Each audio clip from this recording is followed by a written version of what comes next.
On today's episode of the College Lacrosse Show, we sit down with my Desert Dogs teammate and good buddy Jack Hanna to discuss the Cornell versus Denver matchup this weekend. Also chat about the Maryland versus Cuse game last week, Nova versus Yale, do a little FAFO, a little Sicko game of the week, and then look ahead to a really fun weekend in college lacrosse. Let's get right into it. Episode 4 of the College Lacrosse Show.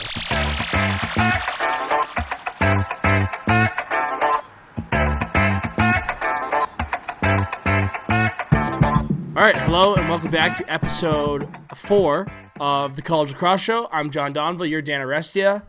What's going on, man? I am running on fumes is what's going on. I've been in DC for Sixes for the last, almost a week. And in my spare time there, I was glued to catching up on college games. So I am on precious little sleep because of all the lacrosse I've been watching. But I'm always happy to be talking lac. So happy to be here. What was kind of the high level takeaways from Sixes? Well, congrats to your Boston Cannons, first of all, for winning the whole back thing. To back. Yep. I think, when I looked at the Sixes, it was interesting. A lot of people had the same thought. Was the men's games, for the most part, were blowouts. There was one epic semifinal game between Boston and New York that was like an overtime thriller that was insane, that had a lot to discuss in kind of the closing seconds of it. All the women's games I thought were pretty great. There weren't too many blowouts there. The Charlotte North effect is definitely real. To see it like in person, I've never seen a lacrosse player, need security to get from place to place before. And that's like what it took for her to get through there after games. Like a team of 3 guys in front of her just doing everybody make room, get out of the way so she can go. Like it's like Taylor Swift kind of stuff. So I thought that was obviously incredible, but I like the Sixes format. For people who don't like it, I tell them you have to go see it in person. There's critical parts of it because I think we are still learning how to broadcast it, and the sub game and what's happening on the sideline, that kind of stuff is critical to gaining an advantage in Sixes. And we don't really know how to do that on TV well in the field game yet. In the indoor game, you can see it because the boxes or the benches are just there in most arenas on the other side from where the camera is. So you can see guys kind of coming and going. But in Sixes, I feel like we're still not great at showing that. So, or at least highlighting kind of that part of what's happening. So that's something where it's like, if you sub incorrectly, then you're going to get scored on. And then the other high level takeaway was the Sixes that the PLL plays has a 2-point line. It's very close. It's like 12, 13 yards. And in the past, that has been like format warping. Like everybody just lines up and just fires away from 2. And the Archers went undefeated in pool play because they showed up with a roster that just parked like Bo Pedersen and Connor Marr and Mason Woodward and, Piper Bond along the arc and said, you're not going to shoot 2s through these guys and they're all going to win one-on-one. And it worked for them. It really worked for them for basically the entire week. And that was the game plan against Boston in the championship game. And Matt Campbell just decided that's okay. I'll just run by everybody and score 1 million goals by myself. So Boston scored 21 without hitting a 2 and only taking 3. So the way it changed from past years to this year being a less like just launch it as soon as you're over the midfield line, fire away from 2 to run by people, look for looks inside. It looked like they were playing what they would play in the Olympics, even though the 2-point line was there. Yeah, all good points there. Excuse me. I thought it was really cool to see the PLL's kind of marketing machine behind Charlotte and the other women's players. I think like Boston College did a great job and AU did a great job, but the PLL is just so good at that stuff. So it's cool to see that, and also cool to see I think Maybelline is the presenting sponsor of the WLL, and it's just kind of interesting to think about what sort of corporate partnership opportunities there could be on the women's side and kind of unlocking some new markets there. So I got to imagine it was a successful week for the PLL. Seems like it got pretty good publicity and everything like that. So congrats again to my buddies on the Cannons there. Let's get right into it. Let's just jump right into the games. I think let's start with Maryland Cuse. Biggest game of the weekend, biggest game of the year so far. We'll probably get a few more this coming weekend, but why don't you lead it off? Kind of big thoughts from Maryland Cuse.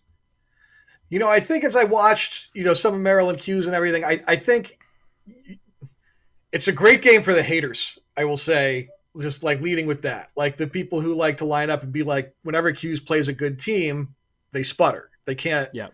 they stop being the Harlem Globetrotter Cuse that we've seen the last few weeks, and they turn into a very pedestrian looking Cuse. And I think that's really what happened. I think, I would say, I know Joey got his points, but if I had to tell you who won that matchup, I would say Maryland did. And I think a lot of of the matchups, I think Maryland won. I don't know if it's our fault that Sammy English didn't have a goal and went 0 for shooting. I don't know. I don't want to jinx future guests or anything, but he didn't have his best game. Cuse really from the midfield as a whole didn't play a great game. So, as I watched that, I was thinking like, man, it's going to be loud for folks who are always go back to the well of whenever it's a big time opponent, whenever it's somebody like Maryland. Cuse tends to fold a little bit. And I did think they, that happened. I think a lot of people picked Cuse in that game. And as soon as that happens, as soon as everybody picks against John Tillman, we kind of all know what's going to happen at that point. Like he just, I had kind of said it. Somebody asked about a different game or it's a game that wasn't Maryland Cuse being the game of the weekend. Were they crazy? And I was like, you're not crazy, but it is pretty funny right now that everybody's picking Syracuse. We all know what happens when this is the way things go. And that's what happened. So, I would expect a John Tillman coach team to show up with a good game plan and execute it and stifle what the other team does well and, be smart in their own play and their own execution. And I think that's what you got. So the Terps kind of remain to me a team that's like, still I would consider to be light on like the star power, but like that it just doesn't matter there. So I thought again, like kind of the story for me of that game was big day for the haters who were going to be saying, Syracuse needs to beat somebody good. And there's probably something to that, in a year where the expectations for them are Memorial Day weekend or the Final Four. These are the games where you need to have a better showing than that, even if it is February or you need to win, Yep. So, I think that was kind of my takeaway there. Yeah, I think your point about Cuse playing up in competition is fair. I think a big part of it too is playing out of the dome. Cuse is always going to be harder to play in the dome than elsewhere. They play a lot of home games because they have an indoor facility. Their home games are tilted every year, and obviously a great fan base up there as well. So winning in College Park is never easy. Losing in College Park I never think is a true indictment. I thought you were spot on with the Will Schaller, an outstanding game. I played with Ajax, and one of the things with Ajax Apatella, one of the things that was so incredible about him was his ability to not get picked off and to keep his matchup. Yeah. And I don't know if Schaller picked up some of those tricks from Ajax, but Cuse just did not set good picks behind the goal and were not successful in getting Schaller off of Spallina. And for the most part, when they had that matchup, it was advantage Maryland. So I think if there's ever a rematch, Cuse got to set better picks and try to help Spallina out there because Schaller was a big-time recruit, played a lot in his first 2 years. And, it's funny for me knowing some of those guys, those younger guys at Maryland, Burles was on the team when I was there. They're starting to look kind of how all the Maryland defenses always look. And as someone who played for that program, it's kind of like, okay, this is how it happens. Like Jesse and Tills are two of the best in the business. And you also nailed it as well. A outstanding game for the Maryland rope unit, not maybe the most heralded unit, but I think that's coming. Yeah. One of the things that helps you get heralded is that jump shot by Larkin, which was absolutely filthy. Maryland's primary faceoff guy, Shea Kiefler, won 7 of his 13 faceoffs. He did not have a ground ball in the game. So that tells you about the team, wings, and everything. And Shea doing a great job of playing his role. And then, it's just hard to figure out Maryland offensively. And I think defenses are having kind of the same issue. It's they're playing a ton of guys. The rotations seem different. They're kind of carrying over basically the formula they had from last year in the run to the finals, which is they're playing a ton of guys, and schematically it seems kind of different every shift. A nice breakout for Ford in this game, which is big for Maryland, and it just seems like it could be anyone on any day. And the last note I had, McNaney was very, very good. Exactly what you're looking for, and very good in the low angles. I think Cuse jammed a bunch in, which is what they do. They're so slick. Not jammed a bunch in. They threw a bunch of tough passes in that got caught. Logie was good in those kind of jam in. He's good pretty on a lot of the behind the back scoop shots. Deere got the one.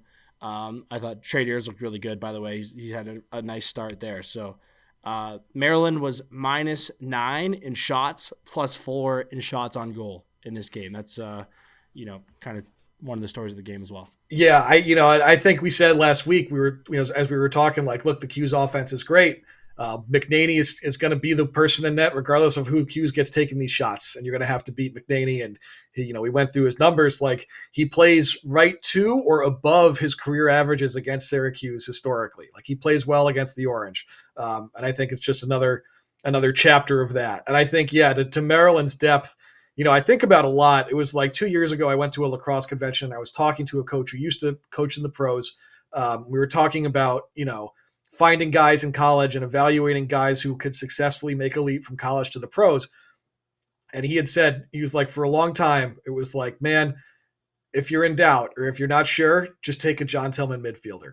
Just take like a John Tillman coach midfielder. Like you're going to get a good player. You're going to get somebody who like can run up and down, who can run as part of like a deep offensive group, who's going to be a good role player or a good star, whatever he turns out to be. Like it's just a safe play to take those guys. And I think you see it with this team where it's not like, we didn't see a whole bunch of preseason All-Americans on this team, but all those kids look pretty damn good right now about a month into the season.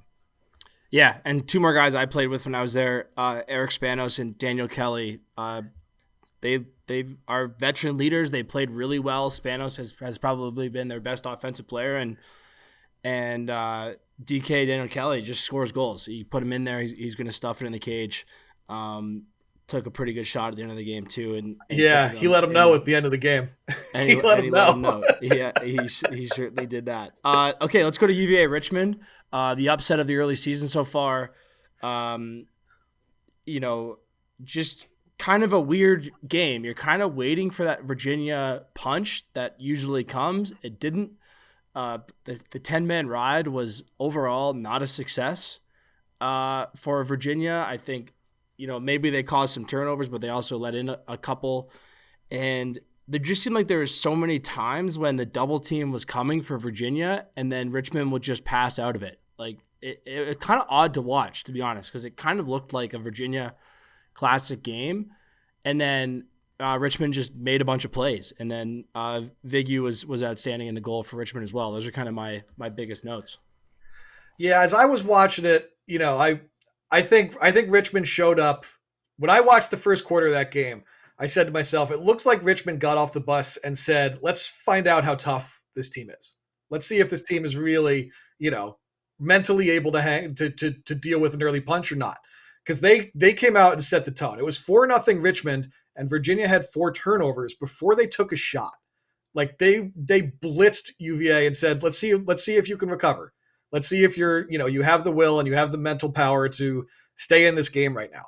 And for the rest of the game, it didn't look like UVA did, honestly. Like, as I was talking to people about it over the weekend, and like I used one of the meanest words you could use about a team. I was like, UVA looked kind of soft. They looked kind of soft in that game to me. In settled sets, I really didn't see much that looked impressive. They really just, if Virginia's not running up and down like on either end right now, I just don't think they look all that great. To your point about just passing out of doubles, like the off-ball play and the interior defense for just about the entire first half for UVA, I thought was like really, really poor. Yeah, really poor. In there. Yep. And then just like their plays where they just can't get out of their own way. Like they need a big goal. So Millen beats his guy, scores one. Great. Like that's a spark. Let's get going. So what does he do? He stands up and he talks a bunch and he gets himself flagged for a minute and he goes to the box. And Lars has to go over there and straighten him out. And if like, I'm sure he plays with passion and all that. But right now, if you're McCabe Millen, you're the guy on that team who can't do that. You need to be on the field for them. You are the key piece.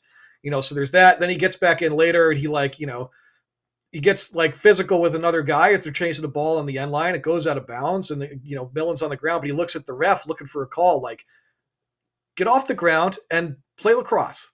Don't look at the ref. Don't be talking. Like, your team is losing at home to Richmond. It's gross conditions. This is where you need to kind of find out who you guys, what you're all about. And I did not see a lot from Virginia that was like super impressive to me on either end. There was a play late in the game that I thought was an encapsulation of the game. Gavin Creo's like listed at 5'8". I don't know if he's 5'8" or not, but he is definitely not like the biggest kid in the world.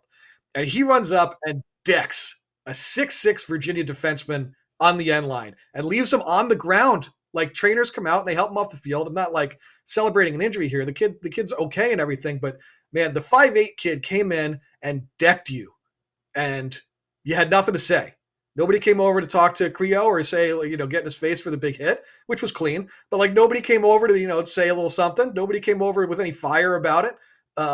It was just a kid who was the underdog, decided he wanted it more, wanted to play a little harder, wanted to be a little tougher, and put it on the line. And I think that's what you saw from Richmond. And I think big credit to Coach Chamati for that game plan. I'm sure he's part of that discussion to say, hey, look, let's just go see if these kids are tough or not. Let's just go see how they can handle taking a punch in the face in the first 5 minutes of a game. And I think we learned that in that game, at least, UVA really couldn't. I know they showed up the next game and, they beat up High Point and all that. But, if I'm on that UVA offense, if my name isn't Millen or Sunderland or Colsey, I'm probably like doing a little more this week to make sure I keep my job. I feel like in settled sets, like that 6v6 offense, I feel like, I said early in the year I didn't love their midfield. I still very much after that game do not love their midfield. They need to get something out of the midfield, and they're getting nothing. So it's not like they had to replace a lot, right? And then they had these injuries, so it's been a kind of a tumultuous. Tumultuous is the right, but they've had some adversity and they'll figure it out. It just seemed unusual that there just been so many times when the big momentum play was coming from Virginia and it never kind of came. And I think Vigu, the goalie for Richmond, was especially good in the first like 15 seconds of the offense on those quick shots, because those are kind of classic Virginia plays. Yeah. And then if you can get stops, especially clean stops, which they got a lot, they're just momentum killers. And if you had the time of possession, like if that was a stat, it had to have been like 40 minutes, 20 minutes for Richmond. They really sat on the ball and controlled the tempo. I can't remember. Somebody else did that earlier in the year. We talked about it. It's escaping me right now. But the long possessions really helped Richmond. Chamati's obviously a great coach there. I also thought it was a really good day for Richmond's midfield against the Virginia rope. A lot of those kind of gaps in the off-ball play started with because they had to support, those matchups. And again, that's kind of an unusual Virginia thing. Like their rope's been outstanding the last couple of years, and I think it still might be. They might have overslid on a few of those, but I thought it was a good job and a good day for the Richmond offensive midfielders. Lucas Littlejohn, a name to keep your eye on, a Minter Cup champion. He was really good. In this game. I think I was going to say, I think to your point about Vigu, I think Quint made a great point about Vigu on the broadcast, which was UVA was not doing nearly enough in terms of like deception with their shots. There was nothing with their eyes, head, shoulders. Like that's become part of shooting now, where you need to use parts of your body and your shot to move a goalie or fool a goalie. And if you don't, Vigu's just going to save it. He just sees that he was seeing everything too well. But yeah, in the fourth quarter, I think UVA went off sides in the clear like twice in a row. Yeah, cost it was a goal, like directly to a goal in the second one. To your point about like momentum plays, like that's a momentum play. That just, it grinds you to a halt when you do that. So yeah, and how many teams have we seen just kind of lose the plot on Klockner road teams, and in this one it kind of went the other way. Then the last one I had, I don't like kind of getting into individual personnel like this, but a little bit surprised that Balsamo wasn't out there a little bit more. I thought he had good juice at Duke last couple of years. I think he had maybe one shift in there. So curious if maybe we'll see more of him as the road goes on. Again, I don't really like getting into the nitty gritty like that, but just something I'm kind of watching there. Let's jump into Nova Yale. I guess arguably the tied for the biggest upset of the year with the game we just talked about. 8 failed clears, I believe, for Yale. Just a really sloppy game. A good win for Nova after they hung tough for 3 quarters on a pretty good Penn State team. So it looks like the Cats are someone to kind of be reckoned with. I obviously you're a Connecticut guy, so I don't know if you were there or watched it a I little was more not. closely, but I yeah, watched. take it away. I watched for a little while. I wasn't there, but I watched for a while. I think it's funny that like anecdotally Villanova does this to somebody every year, right? Like in the month of February, like early in the year, Villanova always picks off a ranked team. And it's usually like Yale, Penn State there. Those Yale, Penn State, and Nova kind of all play each other in the first 2 weeks. And Villanova, if they're not ranked, always gets somebody. So look, yeah, the Ivies start later. So Yale, I think they don't have the game experience, and I think that it's amplified when you have key pieces of your offense like Johnson and Lyons and like Brad Sharp, who haven't seen game action since 2023, basically. I know they've been scrimmaging, but we say all the time, there's just nothing like live game reps. I think that's a reason why you see kind of look Yale turn the ball over 21 times in that game. Not a good turnover number. You already mentioned the clear number was not great.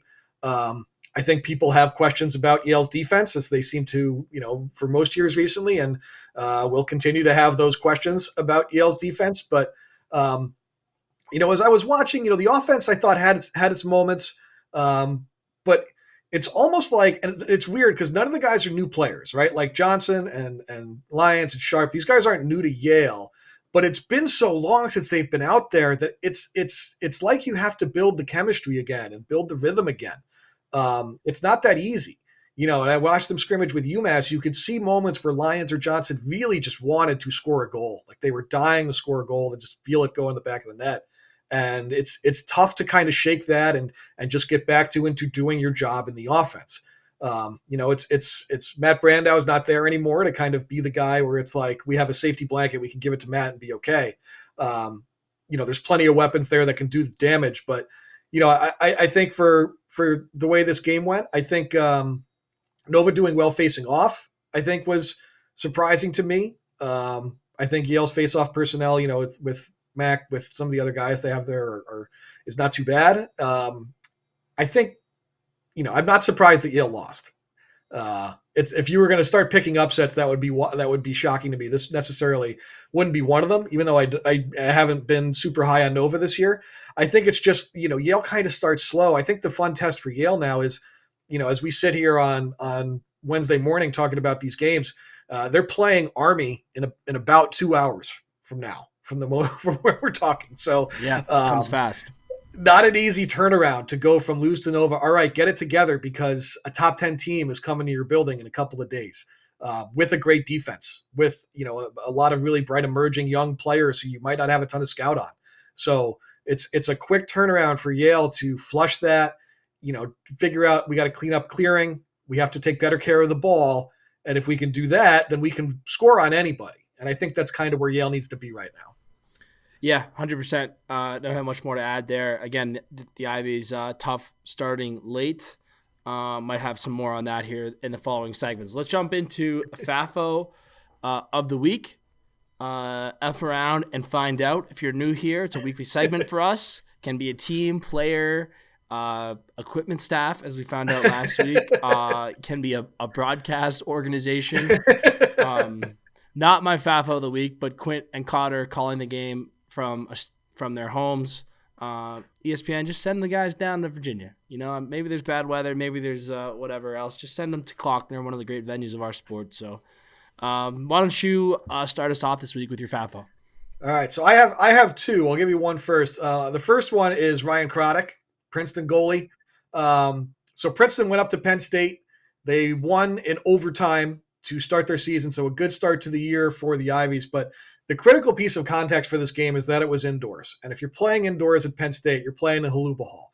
And if you've never seen what it looks like to play a game there, the lighting sucks, and the wall everywhere is the color of a lacrosse ball. It is a goalie's worst nightmare. Everybody who likes to, put a little wager on the line once in a while knows if the game gets moved indoors at Penn State, you hammer the over. There will be goals. Like, it will be a high-scoring affair. Croddick had 21 saves in Haluba Hall against a good Penn State offense. I think, again, you're expecting a shootout. to step in and do that the way he did, I think was like shocking to me. I said one of the upsets of the weekend was a game we got played indoors at Penn State and only 21 goals got scored. So I think Craddock deserves it. I think that goes a long way to answering one of Princeton's biggest questions on the year: who's gonna step in for Gianfrancaro. That's a hell of an opening statement from Ryan Craddock. So he was my first. Yeah, by the way, Gianfrancaro leading the nation, I believe, right now in save percentage down at Carolina. So I think, correct me if I'm wrong, I think Coach Madelon was a goaltender himself. He was. Seems to do a great job with the keepers there. So congrats to them on a great first win. Obviously, you talked about the goals, but just in general, teams don't win on the road indoors very often. It just seems to be a real advantage. It happens at Notre Dame, Penn State. Maryland plays pretty rarely in their indoor facility, but teams that have indoor facilities tend to win there. I meant to mention this. This isn't my FAFO, but one of the things I had written down for the whole country, the whole week, was who are the good offenses, because a lot of teams are really struggling to score. And I kind of wrote down, like, is it bad weather or is it just a better defensive year? I think that's kind of something to monitor. A lot of these games are like 13, 11, kind of in that category. Again, usually the best offenses in the country are at 15, 16 goals a game. If you think about, our Maryland 22 team and some of these Notre Dame teams the last couple of years, Virginia the last couple of years has been up there.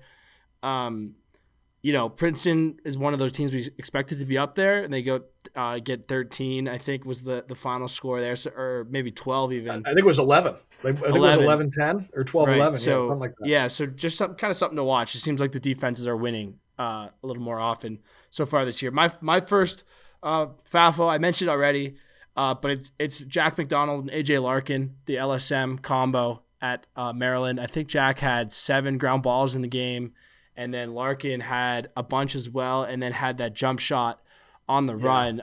I think with LSMs, I think there's kind of like 5 or 10 in the country that really make a difference, and I'm sure there's 5 or 10 that, maybe are outliers on the other end, and then kind of a lot of them are the same because they just don't get dodged a lot, and most teams aren't dodging through LSMs that much, but to have 2 of those guys that can play in the middle of the field is a real advantage, and I thought it really twisted this game against Cuse. We talked about Cuse's ability against Towson to score unassisted goals from the midfield. Maryland's ability to limit that was really strong, and having McDonald and Larkin take guys away, and then they were really quick to support Taroa and Leo when they got short sticks as well. So want to shout out Jack, former teammate of mine, a great dude, and playing really, really well right now for the Terps. Yeah, and to your earlier note, I was having a conversation with somebody this weekend about like the offenses not being great. I would submit the third possibility is that the offenses just aren't that good. And not that old too, which is kind of one and the same. Yeah. Given the talent that departed from the college ranks a year ago, sure. And kind of the changing world we're in, the offenses might just not be as good. And as a result, it makes it kind of cool because there might be like 12 or 15 teams that could make like the Final Four, and it's only because everybody else might just be beatable, just might not be great enough to be like dominant. So sure. It kind of makes it an open field. But my other FAFO was, and I know sometimes we go hunting kind of for under the radar type of guys to shout out here, but I'm giving it to Eric Spanos. I think Eric Spanos has been like his last 2 weeks in particular have been, to me, super impressive, right? Yep. He had 4 more points against Cuse this week. 3 goals in the fourth quarter really to save Maryland against Loyola. This week, again, at one point the score is 5-5 after Dubik ties it. Daniel Kelly scores to make it 6-5, assist to Spanos.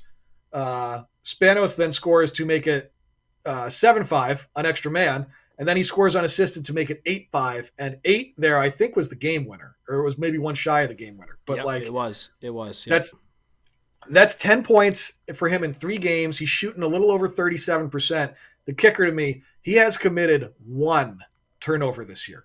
Yeah, 1 in 3 games. I don't know what percentage of media and fans and folks may have been sold on the idea of Spanos as an alpha Dodger type of guy, a month ago. But I think a lot of us might be starting to come around on him for like in the big moment the guy to go to for as good as anyone in the country right now. To me, is Spanos. Yeah, kind of a fun storyline as well. We talked about it on the show. Who's the offensive player of the year in the Big Ten going to be? Right, it's probably Trainer or Spanos or some of the Hopkins guys so far. Expect Ryan Cohen at Michigan to really get rolling at some point as well. So kind of a fun race to watch there. Let's jump. Oh, I got one more. This is going to sound really weird coming from me, but a tough weekend for the Ivy League. Harvard loses yesterday to Colgate. Brown lost twice this week. Yale lost to Nova. We talked about that and has a really good Army team coming to town. Penn dropped to Georgetown. Again, most of those were pretty good losses. And Harvard picked up a nice win over a ranked Providence team as well. But, we talked about maybe the Big Ten versus the Ivy League this year. I think in the first episode of this show, it's been a pretty good start for the Big Ten. And obviously the Ivy League probably would have preferred a better start. A nice win for Cornell, a nice win for Dartmouth against a good Bucknell team that I think we've kind of given the flowers to on this show, as they've deserved a good win for Princeton as well. But obviously, we expected maybe a dominant weekend. That wasn't the case, and it's tough for these teams early in the year. These teams can't start practicing until February 1st. Most teams in the country played this year on February 1st. That kind of just tells you all you need to know. Sicko game of the week. I have one, and it is VMI, and it's more important more importantly than just this week. It's the rest of the year. So they're sitting at 3-1. They had a nice victory over Mercer. I think they lost their contest to High Point. They beat Hampton last night. Their next games are Iona, Queens, Monmouth, Lemoyne, Mercyhurst, Cleveland State, Detroit Mercy, and then they have to go to Robert Morris. They won 7 games last year. The last time they won 7 was in 2005. The last time they won more than that was in 1995 when they won 9 games. A potential to definitely get higher than 7. They're already at 3. They play, obviously some relatively new programs there. Luke Rusterucci, I believe is his name, is second in Division I in scoring right now, and head coach James Purpura doing a nice job there at VMI. So that's my Sicko game of the week. The Cadets with an opportunity to write some history. I love the Cadets in February every year. They always give people great games every year in the early goings of the year, because everyone's like, VMI, and then Rusterucci shows up and scores 10 points on you. He's always like in the top of in the country in scoring every year. It's nobody talks about him. I had a couple. One of mine, St. John's and Hofstra. The Johnnies are at 2-1 right now. They 2 of their top 4 scorers are freshmen. Their leading scorer and their leading assist man right now is a sophomore. St. John's was up on Delaware at halftime. They were all over them early, and they carried a lead into the second half. They are not like a nobody team. I think they just beat up Quinnipiac pretty good. So there's a good stretch of schedule coming for them. Jacksonville, Fairfield, Bryant, Rutgers, like those are good, not easy out kind of opponents for St. John's. I'm not going to sit here and tell you I got the Johnnies winning the Big East or anything, but I think through 3 games, they've given you a reason to watch. Hofstra started 2-0. I hilariously saw them listed as in the hunt in the top 20 poll somewhere. And if waxing Iona and Wagner puts you in the hunt, then I will turn in my ballot this week and never vote again. So they, after being labeled as in the hunt, they probably got beat pretty good by Siena. But I am not totally out on the Hofstra Pride. I like their seniors. I think John Madsen's a great player. He's been a major contributor to that program for years. I think Rory Jones is a nice player. I really like Trey Parks, who's a junior there this year. So that'll be a great battle. Get a lot of thick New York accents at that one. A lot of chicken cutlet and deli sandwich talk. So St. John's and Hofstra is a Sicko game for me this week. Let's go. The Johnnies. I believe their second appearance in the Sicko game of the week. You've been an early proponent of the Johnnies. So don't come and tell us we don't do our research, because we're getting in the bag. Also, let's jump to our interview. Hopefully, gotta confirm right now, joined by my teammate Jack Hanna, and we'll look forward to that. So we'll see you in a few minutes. All right.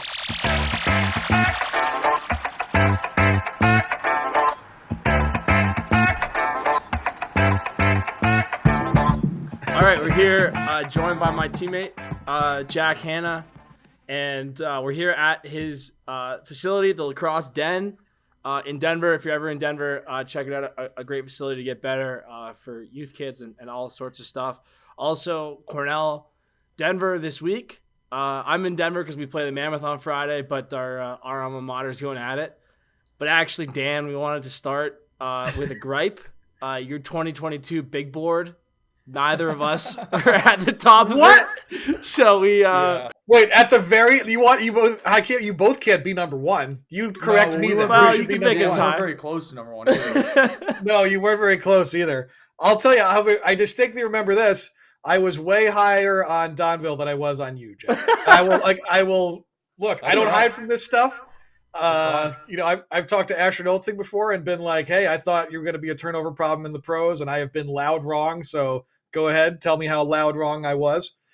No, you said you're good. We're good now, but we're good now. We're good now. But hey, when I was 21 or 22 or whatever, fifth year of college, I was like, I hate this guy. I was like, I'm not. I refuse to say any other names, but I was like, come on, man, like that guy, I don't know. Well, thank you for reading, first of all, and so look at that. This show is bringing people together. It's repairing bonds. That's right. That's why we're really here. Yeah. So Cornell, Denver this week. What are you seeing out of the Pios so far this year, and kind of what are you looking for? Do you want my alumni analysis? Yeah, alumni analysis. Analysis. Okay, alumni analysis is, I think we're nasty and we're probably absolutely going to pump them. Okay. But, obviously CJ's an issue.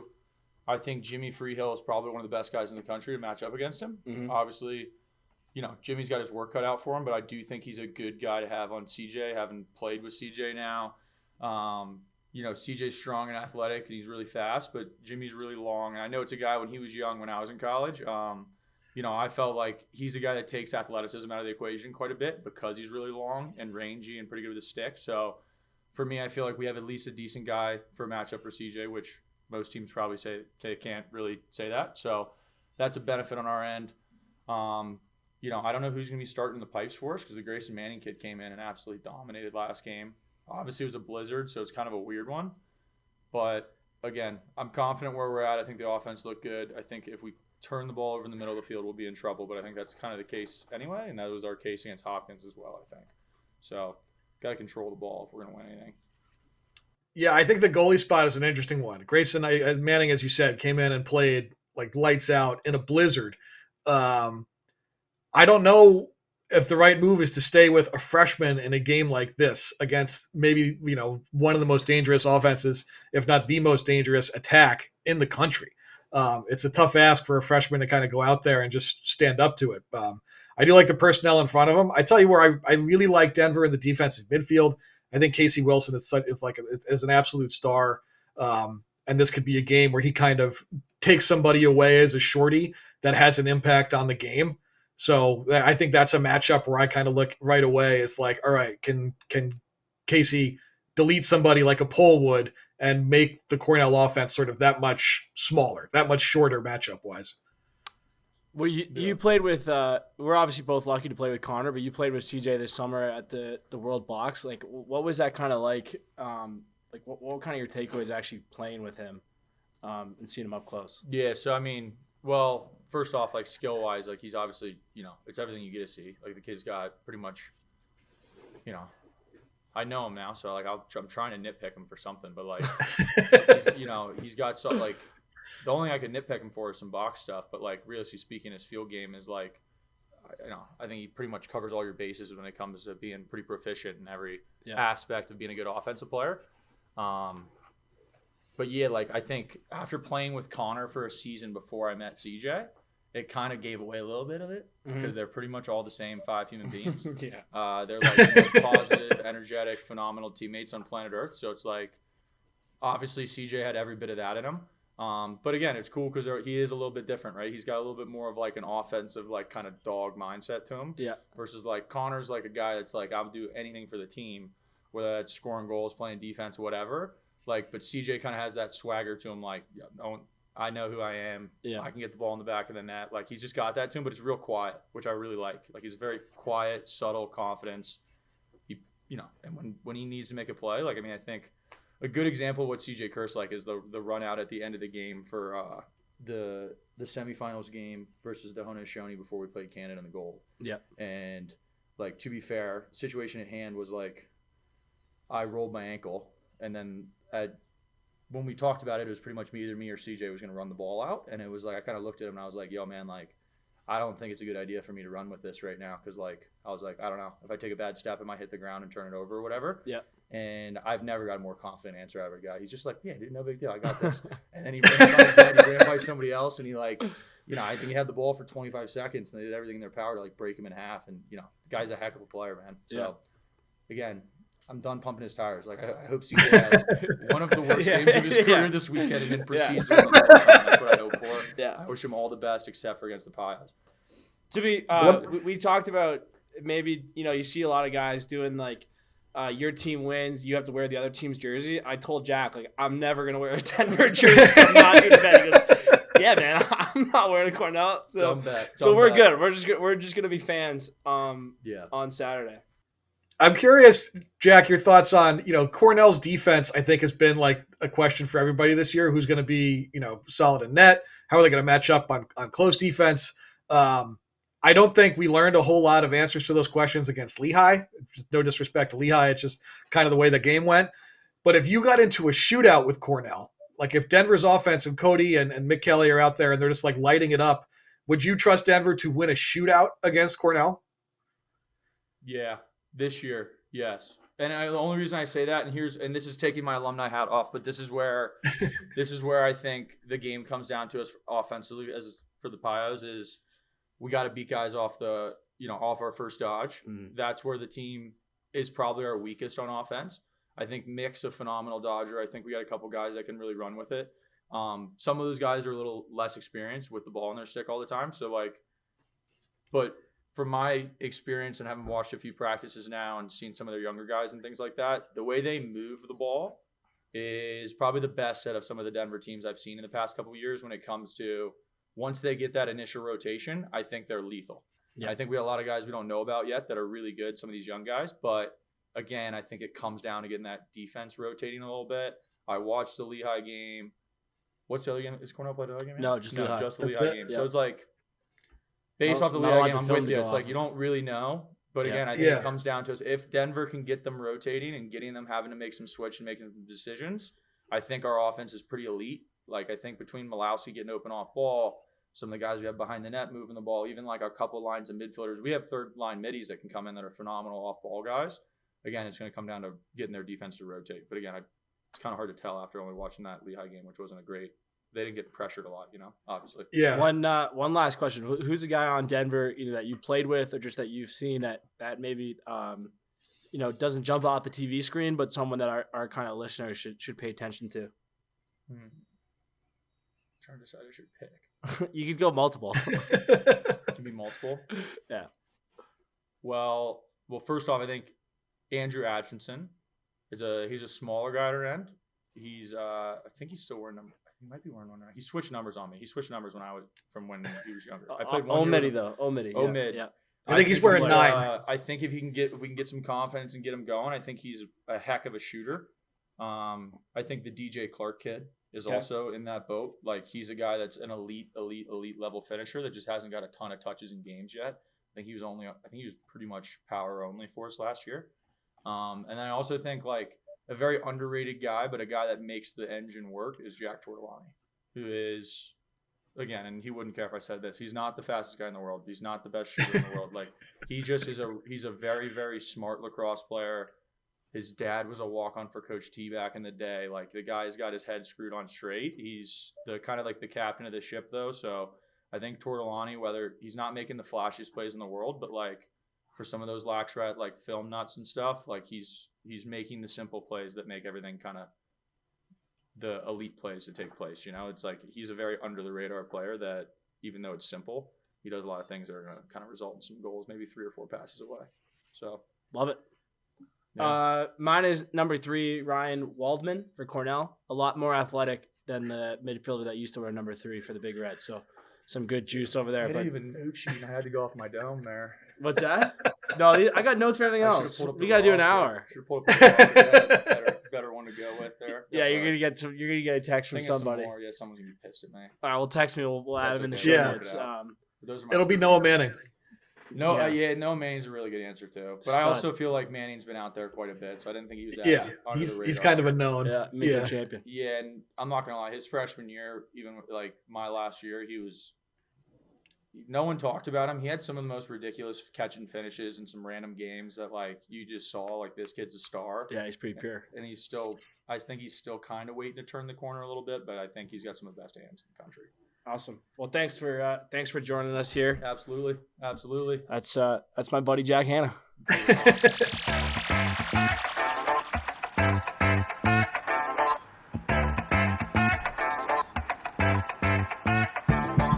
All right, that was our first ever alumni interview. Jack Hanna, my good buddy, my running mate here on the Dogs.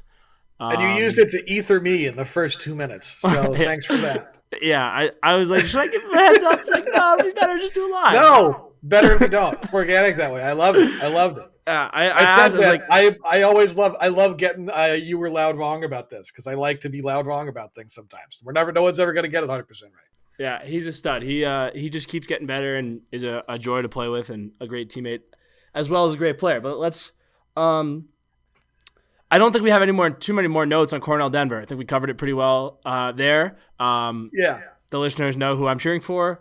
A great win over Lehigh. Everyone looked, pretty much how you hope to look.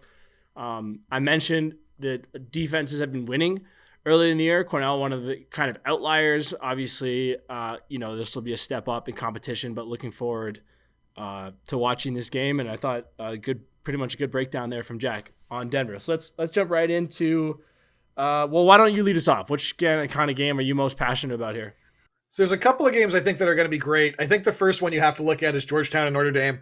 For Notre Dame, it's wild that we've done this many episodes. We really haven't talked about them too much just because they started late and then their first 2 games are Cleveland State and Marquette. And again, like I'm not trying to disrespect the programs, but like those games kind of went how we would expect them to go. Notre Dame winning them comfortably. This is a ranked opponent.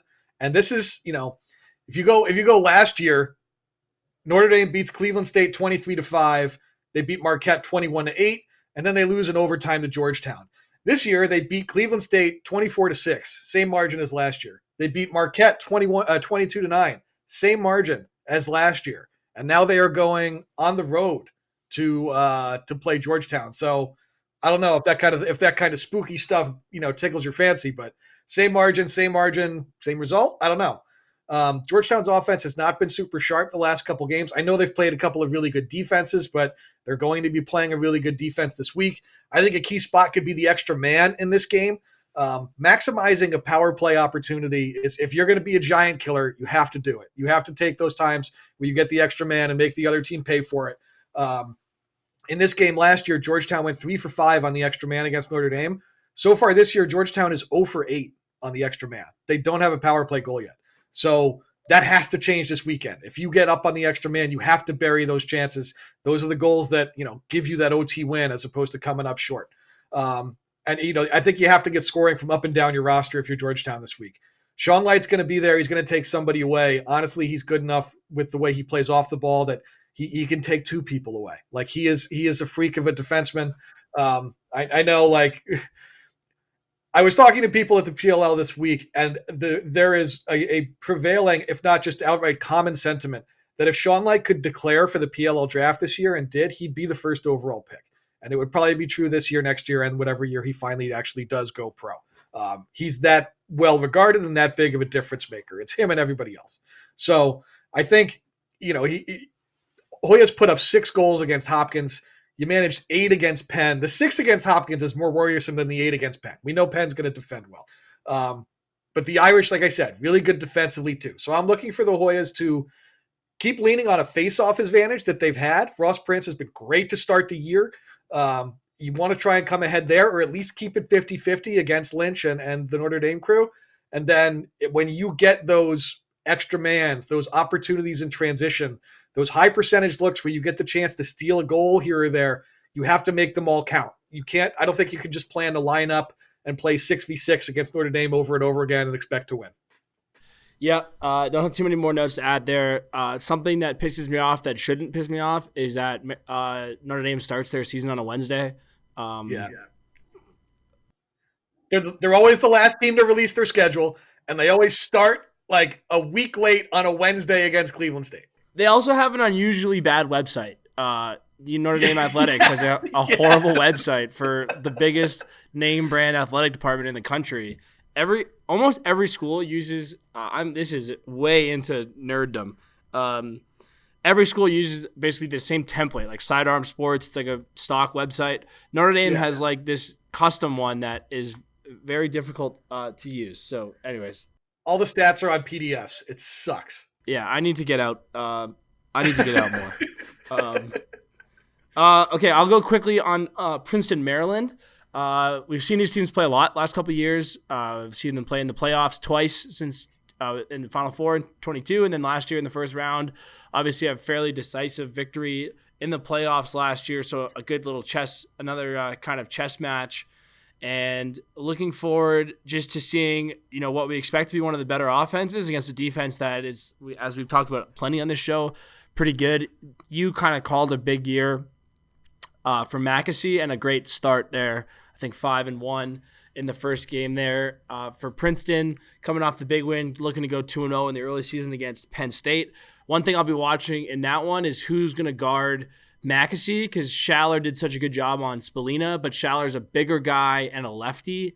Maybe not the most ideal matchup for McAsee, who's very small, quick, and is also a lefty, so you definitely prefer to have a righty defender there. If it's Colin Burles, that'll be an interesting one to watch, and they have other guys that can guard pretty well down there as well. So that's kind of something I'm watching. And then, a big opportunity on a game that'll have more eyeballs on it, especially after that Penn State game went indoors. Well, let's see what Kabir is all about in a big-time matchup here as he looks to take his next step. Again, a very good start for Princeton, so he looks to be just fine. One of the deepest offensive groups in the country, looking to avenge a couple tough losses there to the Terps. Let's keep it rolling. Why don't you take us away on Hopkins, Carolina, or any other game that you want to go on?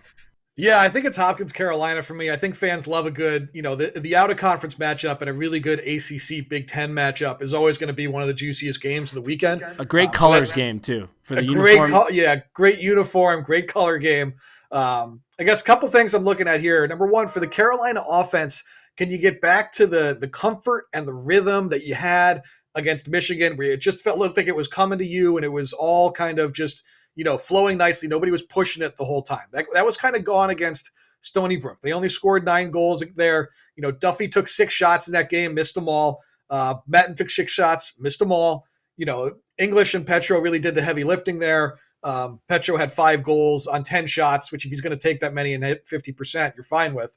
So I would have thought they hit double digits easy against Stony Brook, but they only managed the 9. So I think you want to see that offense kind of get back in, again, in kind of that comfort zone for them, where they just looked like the ball was shared nicely, and you guys took their opportunities to dodge one-on-one, but moved it along, and everybody was involved, kind of thing. Last year, 2-0 UNC welcomes 3-1 Hopkins to town, and UNC loses at home. This year, UNC once again 2-0. Hopkins has come, or they're traveling to, Hopkins, and then Hopkins hasn't lost yet. So last year in this game, Hopkins' top scorers, I think 3 of them were Brandon Grimes, Jacob Angelis, and Garrett Degnan, all of whom aren't there anymore. Melendez had one of his best games of the year in an otherwise weird year against UNC. So, I think that's kind of a place to watch. But UNC's defensive starters at the other end of the field were Tolman, Geppert, and Peter Barton. Barton's playing LSM now. The Heels have gone to a younger group of Cole Asham, Chase Salucci, Kai Prohaska. Like they've played well in the games that they've played in. This will be their biggest challenge, I think, in my eyes, by far. And it'll be kind of the biggest opportunity for them to prove that they are a legit close defensive unit and can cover. Hopkins is going to go at one-on-one matchups that they like, and if they see Melendez is dodging a pull early from a wing and can win it, they're going to lean on it. If they can do the same with Collison, they're going to lean on it. So if UNC kind of gets on their heels and struggles with matchups individually, I think that makes it a long day. But I think they've played well enough so far, and UNC has mixed up man and zone enough that they probably have something they can get to that feels comfortable for those guys, at least to start the game and get them early. I don't love the idea of sitting in zone against Hopkins because Chevette and Collison will bury you from 15 yards away if they have to. But, as a different look to try and keep Hopkins offense on its heels and mix it up, I like the idea of Carolina making it easy for some of their more inexperienced guys and making it harder for Hopkins by saying, all right, we're man zone, and try and keep them uncomfortable. Yeah, would not expect to see a lot of zone. I don't know if that's the best way to defend Hopkins. I think UNC's got a lot of athletes. And, in the psychological and metaphysical part of this sport, I don't see Don Petramala going back to Homewood and saying, let's sit in zone. Or Dave Petramala, excuse me. Yeah.